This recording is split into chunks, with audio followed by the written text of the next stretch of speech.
मोनसे गिदिर खौरां गासै गंथामजिबा स्मार्टफनाव WhatsAppआ बन्द जासिगोन।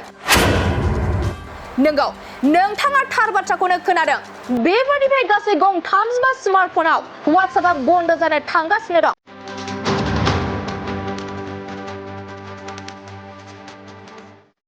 आइफन, सैमसां आरो LGआबो बे लिस्टआव दं। नोंथाङाबो बेफोर मबाइल फनखौ बाहायगासिनो दं नामा?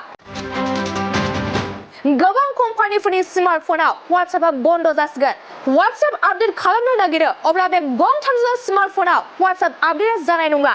थारैनो जुदि नोंथाङा गोबां फुराना फनखौ बाहायगासिनो दं, अब्ला WhatsAppआ जानाय नंला।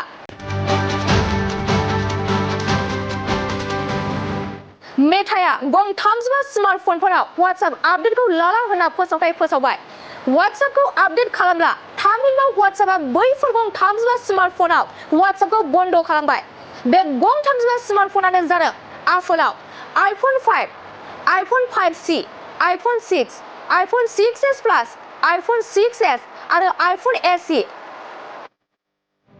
सैमसांआव गैलेक्सि S3 प्लास, गैलेक्सि S4 मिनि i9 1922, Galaxy Core, Galaxy Express 2, Galaxy Grand, Galaxy Note 3 Neo LT plus, Galaxy S 19500, Galaxy Note 3N 9005 LT, Galaxy S3 mini BE, गैलेक्सि S4 active, गैलेक्सि S4 मिनि i9 190, गैलेक्सि S4 मिनि i9 195 LT आरो गैलेक्सि S4 जुमआव WhatsAppआ बन्द जासिगोन। बेनि अनगायैबो मटर'लायाव मोटो G, मोटो X, लेन'भ'आव Lenovo' 46600, Lenovo' A858T, Lenovo' P70, Lenovo' S890 आरो LGआव Optimus प्रोडेक्स HD P880, Optimus C, Optimus G Pro, Optimus L7 आव थारैनो WhatsAppआ बन्द जासिगोन। बे गासै गंथामजिबा स्मार्टफनफोराव WhatsApp आपडेटखौ लाला होनना मेटाया फोसावथाय फोसावबाय।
मोनसे फोसावथाय नोंथांमोननि थाखाय मोनसे गोजोनथाव खौरां लानानै फैदों।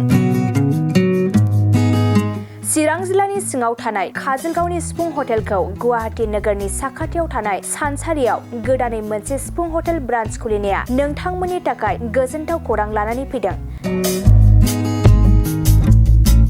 नोंथाङाबो जुदि गुवाहाटीयाव थायोब्ला एबा गुवाहाटी नोगोराव दावबायहैनाय समाव बर'नि दोरोङारि ओंख्रिखौ जानो लुबैयोब्ला गुवाहाटी नोगोरनि साखाथियाव थानाय सानसारियाव गोदानै बेखेवनाय सिफुं हटेलाव थांनानै जाहैनो हागोन। बे सिफुं हटेलाव नोंथाङा बाङाय बेसेनावनो बर'नि गोबां गुबुन गुबुन दोरोङारि जाग्रा ओंख्रिफोरखौ मोननो हागोन। अनला दाउ, सबाय दाउ, अमाजों नारजि, मैथा अमा, ना बाथोन, थारुन ना, थारुन अमा आरो गोबां बायदि बायदि बर'नि ओंख्रिखौ बे बर'नि सिफुं हटेलाव मोननाय जायो।